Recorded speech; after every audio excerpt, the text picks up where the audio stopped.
Veľmi pekne v prvom rade mi dovolte, aby som vám popriala šťastný a úspešný rok 2018, aby ste ho prežili v zdraví a v pohode a zažívali čo najmenej stresov.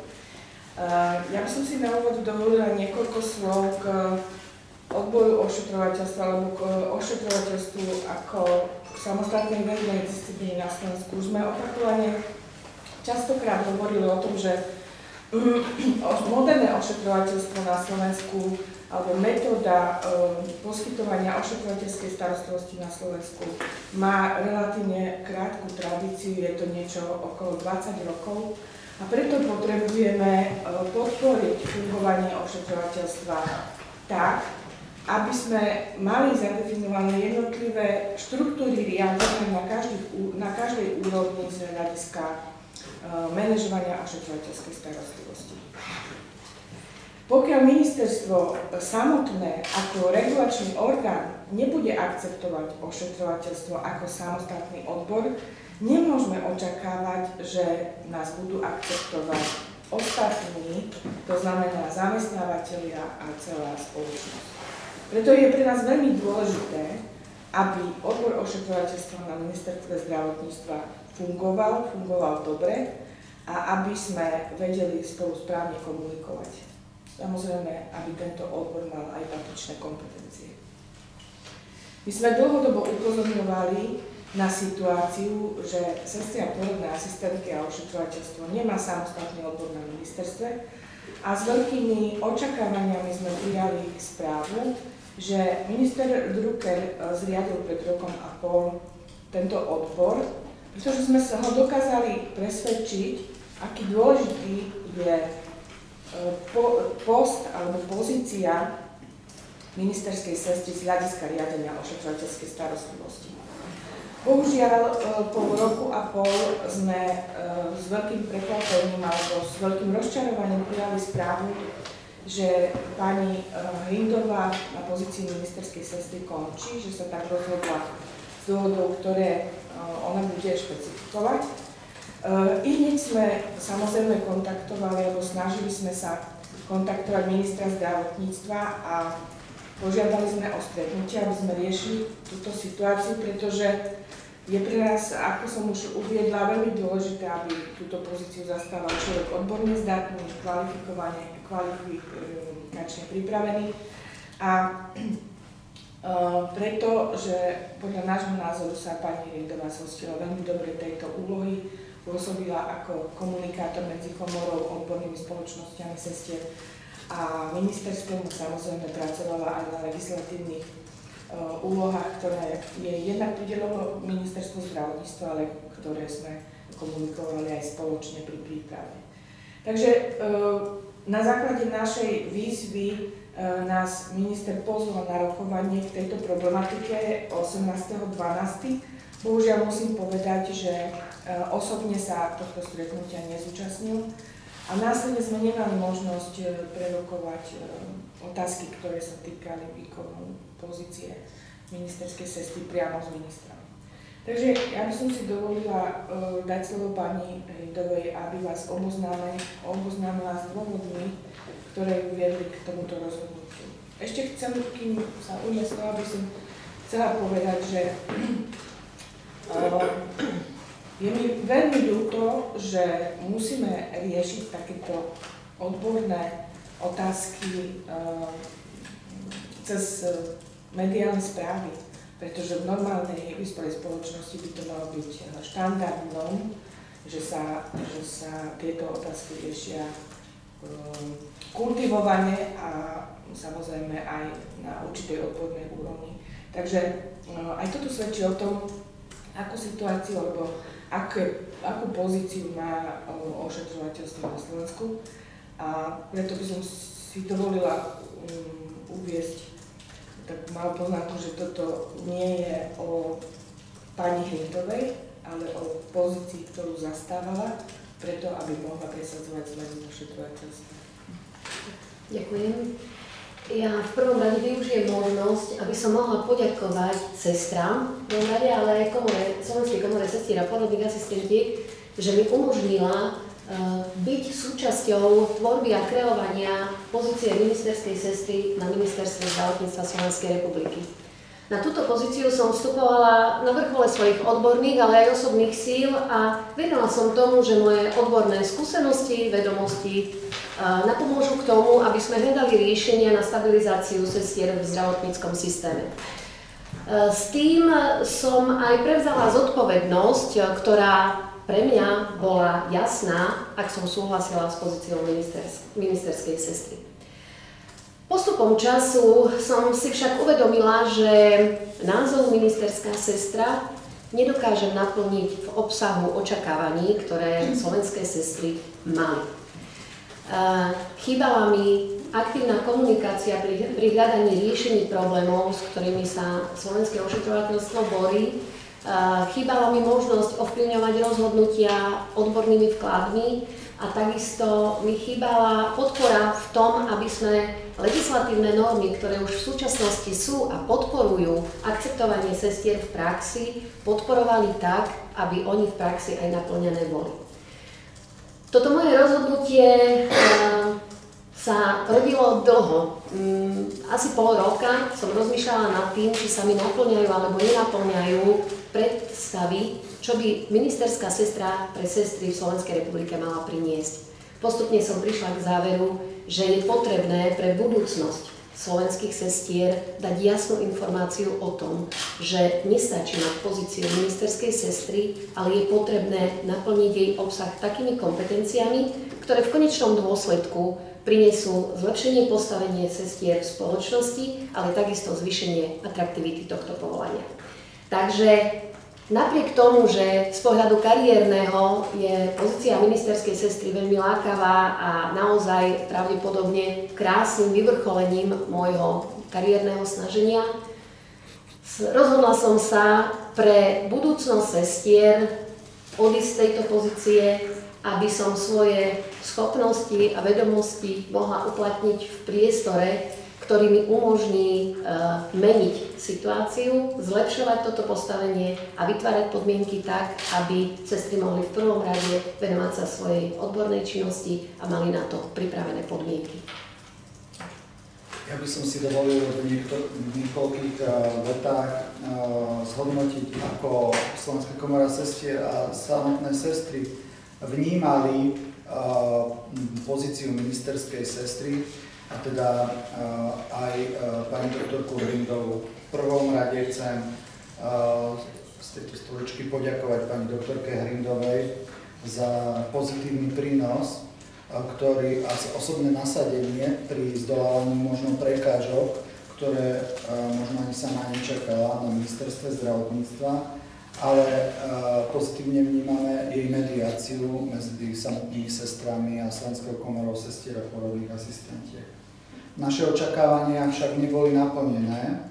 Nie je to ale problém ministerskej sestry, pretože vo väčšine prípadov ostávali naše návrhy neakceptované, respektíve ministerstvo zdravotníctva bolo nečinné, napríklad, poviem príklad, v oblasti kontroly personálnych normatív a to, či vedúce sestry majú alebo nemajú mať odborné vzdelanie v zmysle platnej legislatívy.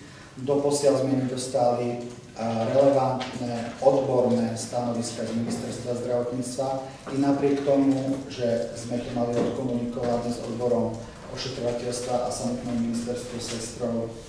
Ministerská sestra a my a ostatné odborné spoločnosti, zamestnávateľia pri tvorbe legislatívnych noriem sme sa dohodli na určitých spoločných krokoch.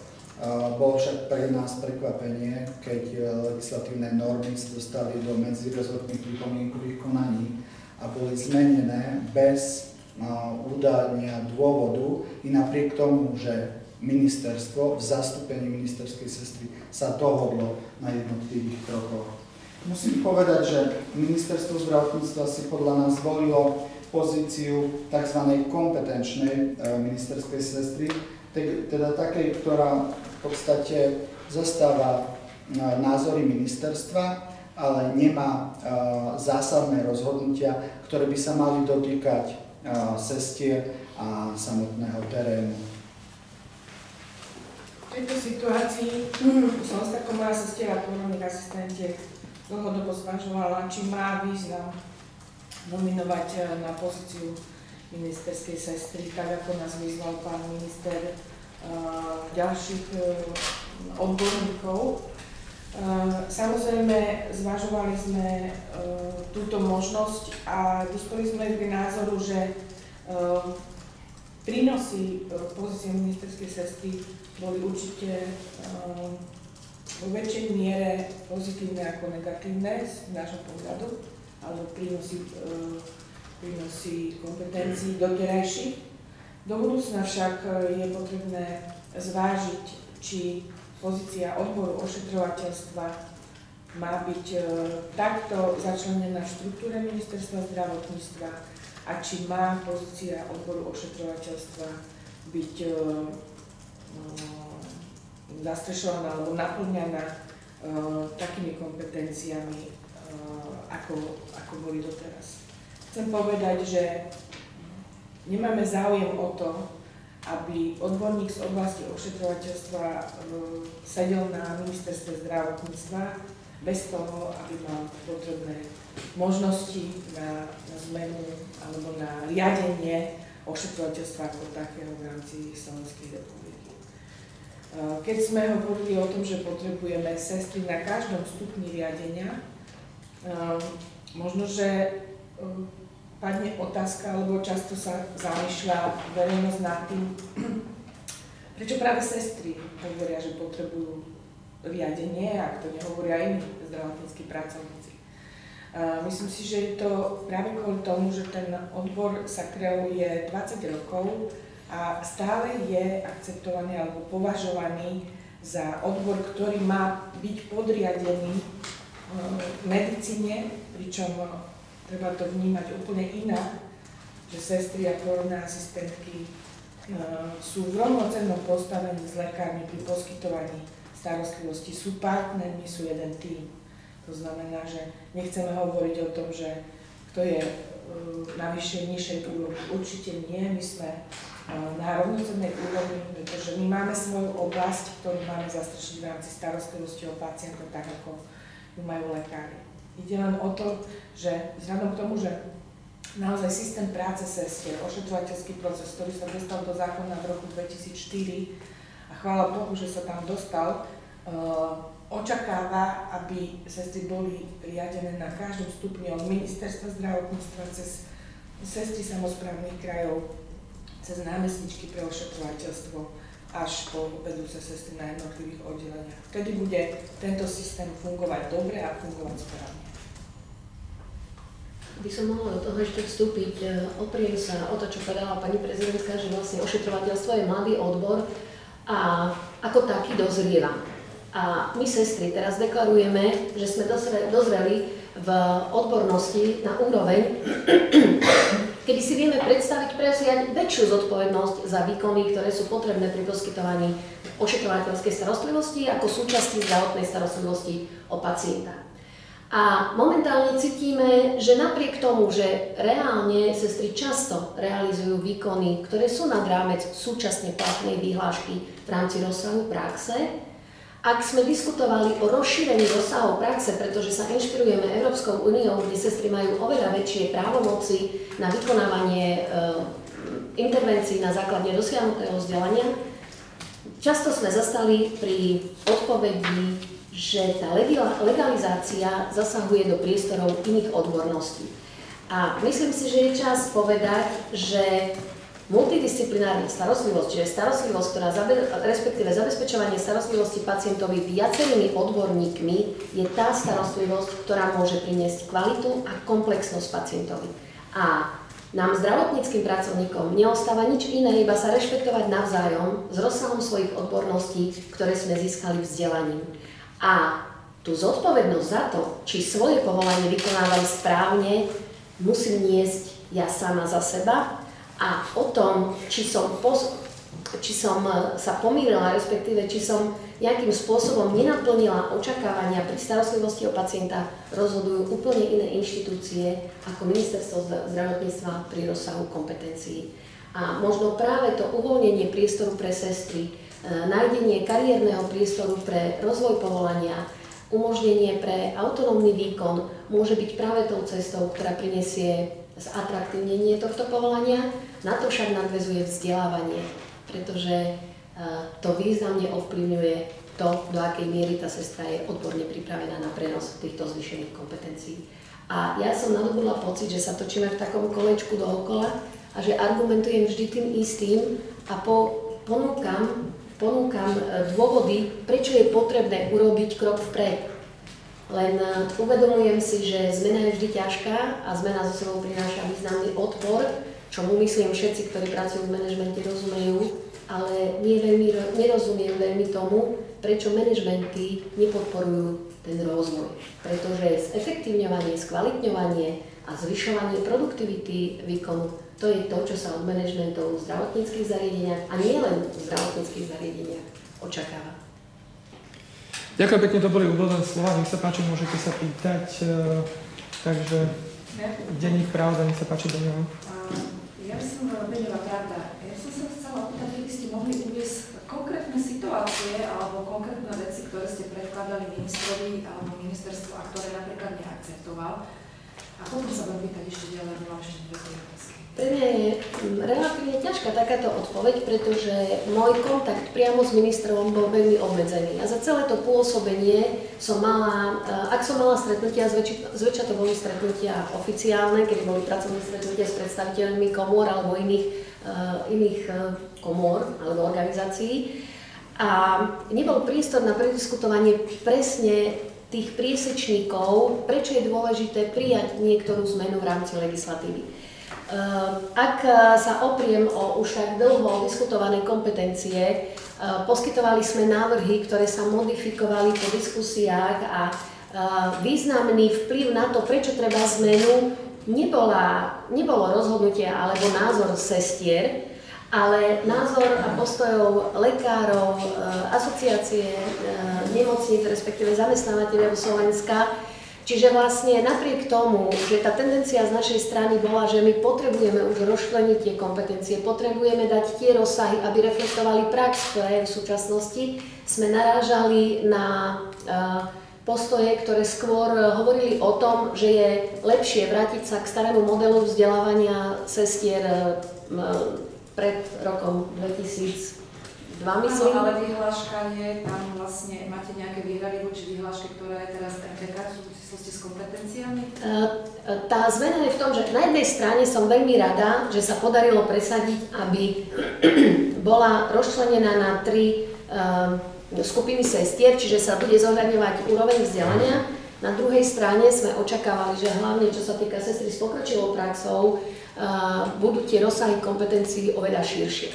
Ale aj čo sa týka možnosti realizácie ošetrovateľských výkonov aj sestier registrovaných základných.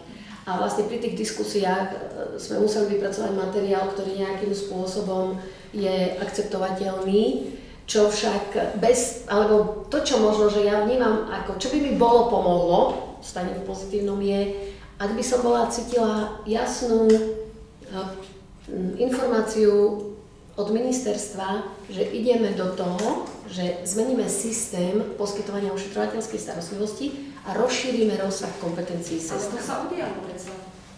Máte tam, spýtal som sa, či nie ste nespokojení. V podstate je legislatíva, ktorá vám zvyšuje kompetencie, máte tam niektoré veci, ktoré vzdelanie nezostalo napríklad na strednej škole, zostalo predsa to vysokoškolské vzdelanie odstupňované. Spolupracovali ste na tom, je niekde prekážka alebo niečo, čo vám ešte vadí, alebo čo ministerstvo napríklad neakceptovalo? Je to možno, som rada za túto otázku, pretože to je presne to, čomu možno viacerí nerozumejú, že čo sa vlastne deje.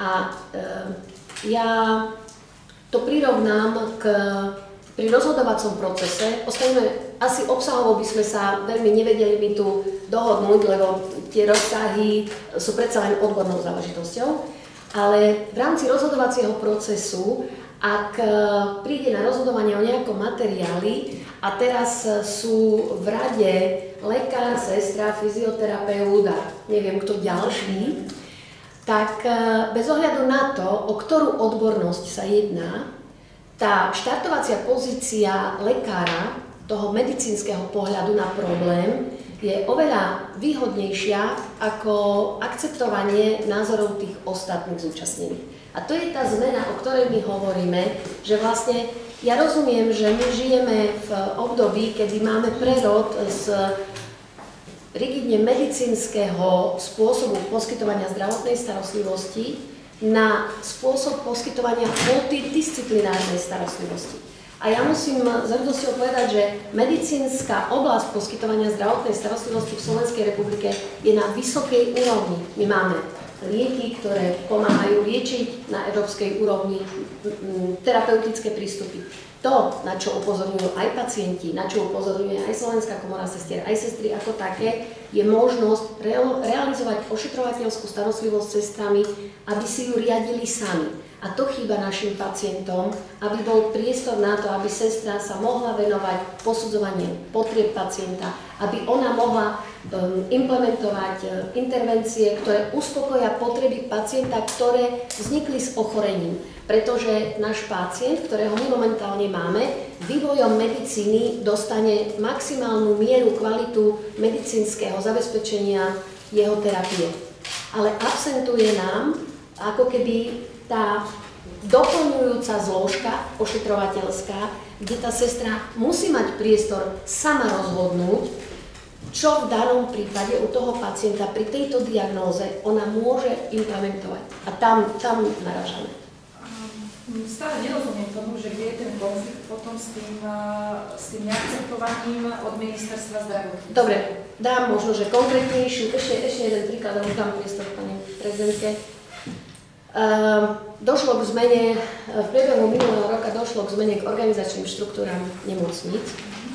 Bez toho, aby sa akceptovalo odborné usmernenie o riadení ošetrovateľskej starostlivosti v ústavných zdravotníckych zariadeniach. Ja som kontaktovala sekciu na riadenie podriadených organizácií s tým, že vlastne odborné usmernenie je dosiaľ platné a pre nás je dôležité, aby pozícia námestničky ošetrovateľstva bola zadefinovaná v tom vrcholnom manažmente. Napriek tomu som nedokázala vytvoriť priestor na významnú diskusiu, respektíve na diskusiu, kde by som mala pocit, že sa aspoň akceptuje môj názor, respektíve vnímajú sa dôvody, prečo o tom rozprávam. Naproti tomu som bola často, alebo bolo mi vysvetľované, prečo práve tento systém je vhodný. Aby som zase bola objektívna, musím povedať, že som povedala, že rozumiem systému troch riaditeľov na úrovni nemocníc, pretože môže to doniesť objektivitu, s tým nemáme problém. Trošku som mala problém s tým, že tam je určený iba medicínsky riaditeľ, kde vlastne nie je možné, aby sa medicínskym riaditeľom stala sestra z dôvodu kvalifikačných predpokladov. Ak hovoríme, ak je myšlienka toho, kto tvorí tento návrh, aby zdravotnícka starostlivosť bola riadená z top úrovne riaditeľom, tak by to malo byť nazvané akože námestník alebo riaditeľ pre zdravotnícku starostlivosť a mali by tam mať možnosť vstúpiť ktorýkoľvek odborník z oblasti zdravotníctva, čo nebolo akceptované. Ďakujem pekne za takto som potrebovala počuť. Ja by som teraz dal priestor, ak dovolíš, aj ostatných novinárov, bola tu televízia Teatry, ak teda máte ešte otázku, môžete sa pýtať. Áno, televízia Teatry, ja by som sa chcela opýtať, ako by ste predsa len možno vyzdvihli, čo sa vám podarilo za ten rok a pol, čo považujete za ten najväčší úspech, že aj vďaka vám sa dostalo k nejakým zmenám? Ja musím povedať, že ten rok a pol bol pre mňa veľmi obohacujúci, čo sa týka profesionálneho alebo kariérneho nejakého zrenia. Stretla som veľmi veľa odborne zdatných ľudí, ktorí ma obohatili významne.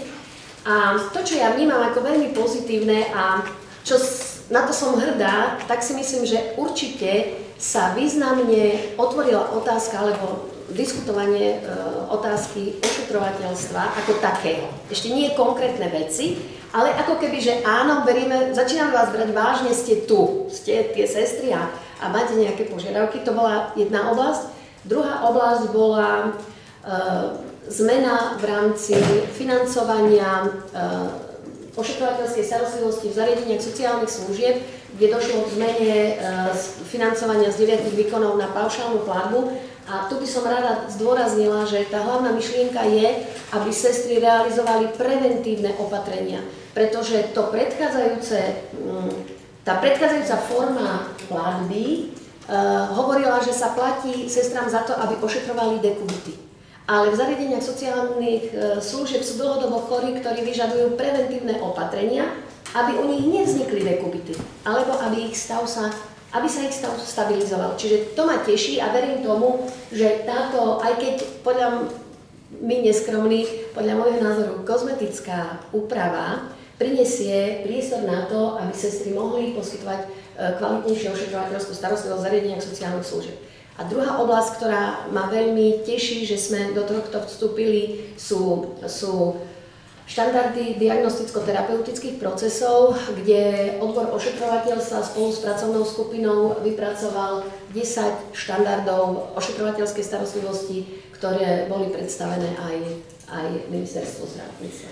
Ja by som rada doplnila naozaj to, čo som hovorila na úvod, že sa zlepšila komunikácia za pôsobenia pani Ridovej, že sa tá pozícia riaditeľky ošetrovateľstva vytvorila nová na ministerstve. Bolo potrebné určite, aby svojou osobnosťou presvedčila kolegov z ministerstva, že je odborník, že je dôležitá táto pozícia a že ošetrovateľstvu je treba venovať náležitú pozornosť. Ale nerada by som bola, ak by sa tu vytváral obraz, že sme neskromné, že máme predsa odbor, máme ministerskú sestru a stále sa nám to máli, ako keby. Myslím si, že po tých rokoch absencie odboru sa nakopilo toľko problémov v rámci ošetrovateľstva, že ten rok a pol bol naozaj veľmi hektický a odrazu sa odkrývali tieto problémy. Samozrejme za nejakého behu, za nejakého plnenia nejakých úloh. A tie stretnutia, ktoré predchádzali samozrejme v konečnej verzii tých legislatívnych noriem, ktoré uzrú svetlo sveta tohto roku, dúfajme, určite boli prínosom preto, aby sa otvorila tá širšia diskusia, tak ako hovorila pani Ridová. Len ide o to, že tá filozofia ministerstva, alebo kroky, ktoré sa realizujú, sú pre nás tým, že sa 10 rokov neriešilo ošetrovateľstvo asi príliš pomalé alebo v malom rozsahu, než by sme si my predstavovali. Takže áno, môže to vysnieť tak, že napriek tomu, že sa nám podarilo veľa vecí, stále sme nespokojné, ale tá naša nespokojnosť pramení z toho, že sa dlhodobo problém neriešil samozrejme a aj z toho dôvodu, že ten terén, naše sestry, naše ošetrovateľstvo vidia výsledky tej zanedbanej pozornosti pre ošetrovateľstvo a pre sestry. Ďakujem pekne. Ďalší v poradí bol pán Erik Popovský z RTV, nech sa páči. Dobrý deň. Ja najprv na upresnenie by som chcel, neviem, či som správne vás počul, ale vy ste hovorili, že ste proti tomu, aby bolo obsadené miesto ministerskej sestry bez adekvátnych kompetencií?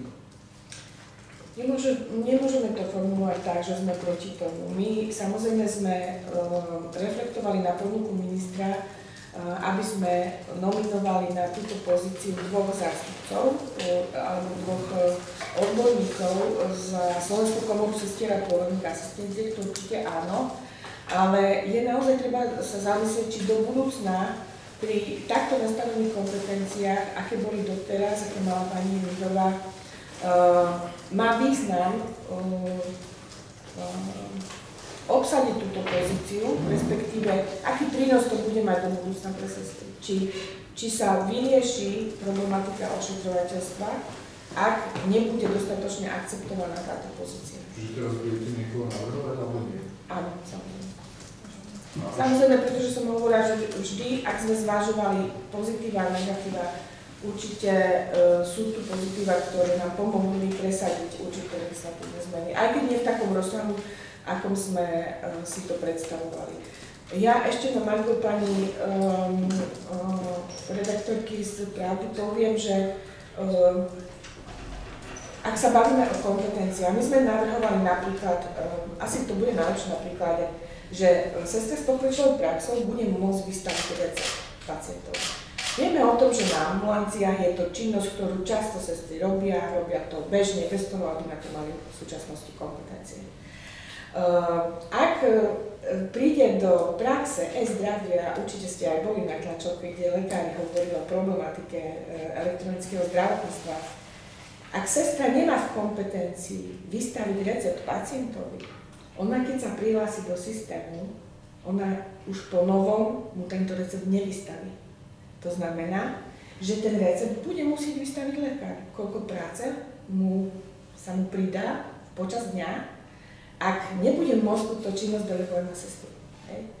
Ale keď sme to chceli dať do kompetencií, práve preto, aby NCZI mohlo nastaviť úroveň vstupu do e-zdravia pre sestry, tak lekári boli striktne proti, že to nie je kompetencia sestier. Čiže v praxi sa teraz ukáže, že naozaj bude teda posilniť kompetencie sestier v tejto aj iných oblastiach, ale toto je taký vyslovene dobrý príklad preto, aby sme si uvedomili, že ak tá sestra nebude mať stanovené kompetencie vo vyhláške, tá úroveň v systéme pacientovej dokumentácie ju nepustí vyššie a ona ten recept jednoducho nebude musieť vystaviť.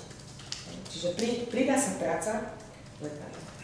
Lekári budú zahltení vystavovaním receptov napríklad. Pretože my sme, keďže poznáme, ako bude fungovať ten systém, respektíve dovolím si povedať, že áno, tak sme na to upozorňovali, že to nie je preto, že sme ješitní a chceme sa dostať na úroveň lekárov, ale v praxi to takto funguje. Ja by som ešte povedal ďalší príklad, čo sa týka kompetencií, pretože nie je to len o sestre s pokročilou praxou. Vzhľadom na to, že vieme, že navrhovaná vyhláška je v pripomienkovom medzirezortnom konaní, do 16.1. môžu prísť akékoľvek pripomienky. Tak ako to už opakovane odznelo, čo sa týka kompetencií ministerskej sestry, my sme mali za to, že to je adekvátna autorita na ministerstve, ktorá keď pripraví obsahovo a vecne, odborne materiál, na ktorom sa zhodne široká odborná spoločnosť, to znamená či už zamestnávateľi, alebo k tomu boli prizvaní aj asociácie zamestnávateľov, alebo komory, tak takýto materiál pôjde s malými zmenami legislatívnymi do procesu. Nahliadli sme do tohto materiálu, budeme dávať zásadné pripomienky a sú tam aj veci, poviem príklad. V súčasnosti sestra môže odsávať dýchacie cesty v navrhovanom znení, ktoré neopravila komora, ale ministerstvo bez nášho vedlemia dalo, že sestra môže odsávať dýchacie cesty, len horné. To znamená, ak je pacient na áre, ja som sestra na áre a mám zaintubovaného pacienta, tak toho odsávať ja nemôžem. Čo je zásadná zmena a podľa mňa, ja si dovolím povedať, chyba ministerstva a ak takáto zmena tam nastala bez konzultácie s nami, je veľmi diskutabilné, prečo sa to stalo, vzhľadom na to, že tento materiál bol vydiskutovaný s ministerskou sestrou. Ďalším príkladom je optimalizácia špecializačných študijných programov. Dobre viete, že v decembri sme sa tešili, že nariadenie vlády 296 uzrie svetlo, možno vo februári, a že rozšírime pôsobnosť sestier, špecialistiek v jednotlivých špecializačných odboroch. Sme veľmi smutní z toho, že naše návrhy neboli prijaté i napriek tomu, že boli vydiskutované s ministerskou sestrou, s odborom ošetrovateľstva, s odborom zdravotníckeho vzdelávania, s vedúcimi pracovníkmi týchto odborov, so zamestnávateľmi, s akademickou pôdou, ktorá vzdeláva tieto sestry, a i napriek tomu ministerstvo predložilo návrh na nariadenie vlády, teda novelizáciu tejto legislatívnej normy úplne ináč, ako sme chceli, a dá sa povedať, že rok práce vyšlo na vnívoč. A ja, teda, čo môžeme trošku vnímať aj za negatívum organizačnej štruktúry, je možno to viacložkové riadenie ministerskej sestry, to znamená, lebo ministerská sestra je riaditeľkou odboru ošetrovateľstva, ktorá spadá pod riaditeľa sekcie zdravia a ten spadá pod štátnu tajomničku. To znamená, a tá pod ministra. To znamená, že ministerská sestra ako keby bola oddelená od ministra a stretávala sa podľa jej vyjadrenia, čo ste počuli, veľmi sporadicky s pánom ministrom. Čiže do budúcna možno, že pán minister by mal zvážiť, či by nebolo vhodné sa častejšie stretávať možno, že s pozíciou ministerskej sestry. V organizačnej štruktúre ministerstva je napísané, že generálny riaditeľ sekcie zdravia menuje hlavných lekárov, teda hlavných lekárov vyšších územných celkov, teda vymenuje ich župan, ale navrhuje. Ale my tam máme aj sestry a túto kompetenciu ministerská sestra podľa znenia organizačnej štruktúry nemá, ak sa nemýlim. Ďakujem pekne. Ďalšia otázka tam bola vzadu, STV. Prosím vás, keď ste sa dozvedeli o tom, že tie návrhy prešli do MPK teda ináč so zmenami, ako ste sa na nich dohodli, predpokladám, že ste sa ozvali, ako vám už potom bolo vysvetlené?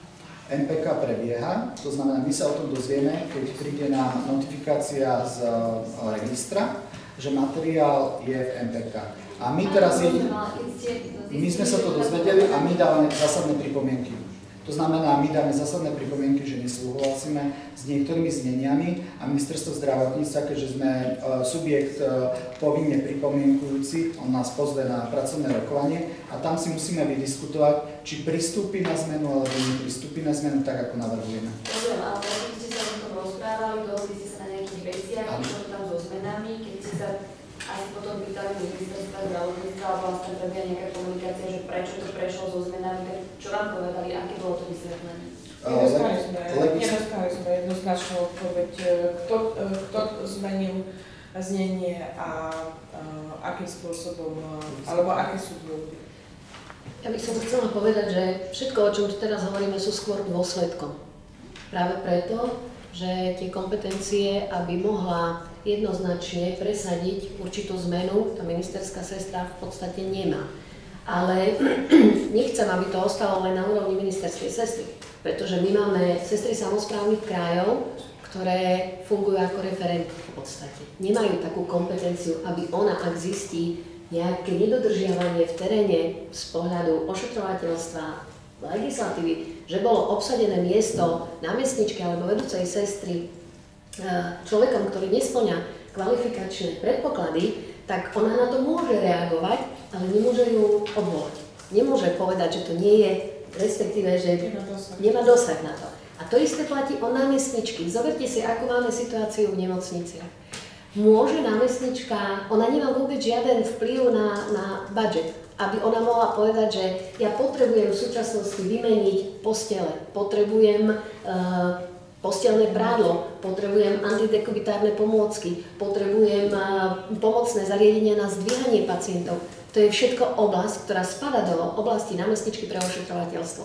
Ale keď si predstavíte riaditeľskú poradu, kde príde primár s tým, že on potrebuje, ja neviem, nejaký diagnostický prístroj a príde vedúca sestra s tým, že potrebuje zdvíhacie zariadenie pre sestry, aby mohli dvíhať ľahšie pacientov, tak jasné, že ten diagnostický prístroj aj z morálneho hľadiska, aj z ekonomického hľadiska je oveľa závažnejšou situáciou. Toto ja nespochybňujem. Ale vždy by mala byť priorita daná v čase, kedy sa to dá v rámci ekonomiky, v rámci priorít, aj na to, čo je potrebné pre zabezpečenie kvalitnej ošetrovateľskej praxe. Viete, ak my chceme, aby sestry boli pri pacientovi, ak my chceme, aby sestra poskytovala kvalitnú ošetrovateľskú starostlivosť, ona na to musí mať vytvorené podmienky. A v podstate tie podmienky ani tak nevytvárame pre sestru, lebo keď sa zakúpia postele, ktoré dúfam, že budú zrealizované, že ten nákup prejde, tak v prvom rade sa zvyšuje kvalita pre toho pacienta. Ale zvyšuje sa kvalita aj pre sestru, pre výkon praxe sestry, pretože je polohovateľná, ľahšie manipuluje. Ak máme viac personálu na oddelení, jasné, že sa zvyšuje kvalita v prvom rade pre pacienta, pretože sme prístupnejší, ochotnejší, máme viacej času na daného pacienta. Ale samozrejme sa s tým zvyšuje kvalita aj podmienok pre sestru. A keď sa doplní materiál, ktorý je potrebný pre ošetrovateľskú starostlivosť, aby sestra, keď ide robiť hygienickú starostlivosť u pacienta, najprv nezháňala všetky možné pomôcky, aby mohla pristúpiť k hygienickej starostlivosti. Ale mala by štandardne nastavené, že ja neviem, má hygienický voziček, ktorý používa. To sú všetko drobnosti, ktoré je potrebné pomenovať, riešiť a dať do kompetencie, pretože potom, tak ako ste sa pýtal, že či vlastne tá ministerská sestra má zmysel. Ona má zmysel, ak sa jej dá priestor realizovať svoje Pani doktorka Hrindová je veľký odborník a na ministerstve rok a pol nemala možnosť hovoriť. Tak áno, tak teraz povedať, hej? Ale ak dovolíte, ja by som dal ešte poslednú otázku agentúra TASR. No to je iba taká, že a potom sme to ukončili. Ste skončili v decembri? 31.12. áno. Dobre. A ešte teda kam budú smerovať vaše kroky teraz? Ja musím povedať, že ten rok a pol nastal strašne veľa síl a v prvom rade ja si teraz musím doprieť trošku odpočinku, zrelaxovaniu a asi pravdepodobne aj usporiadaniu myšlienok a následných krokov, čo budem robiť. Ošetrovateľstvo je moja životná láska, venujem sa dlhodobo kariérne v tejto oblasti, cítim sa na zvládanie úloh, ktoré z toho vyplývajú, takže ja verím, že budúcnosť mi prinesie ponuky, kde ja budem môcť uplatniť svoje praktické skúsenosti. Ďakujem vám pekne, to boli posledné slova. Ďakujeme za vašu účasť. Nech sa páči, naši predstavitelia komory nie sú za žiadnou bariérou ako na úrade vlády, môžete sa ich pokojne spýtať, čo len chcete. Ďakujeme pekne, pekný deň.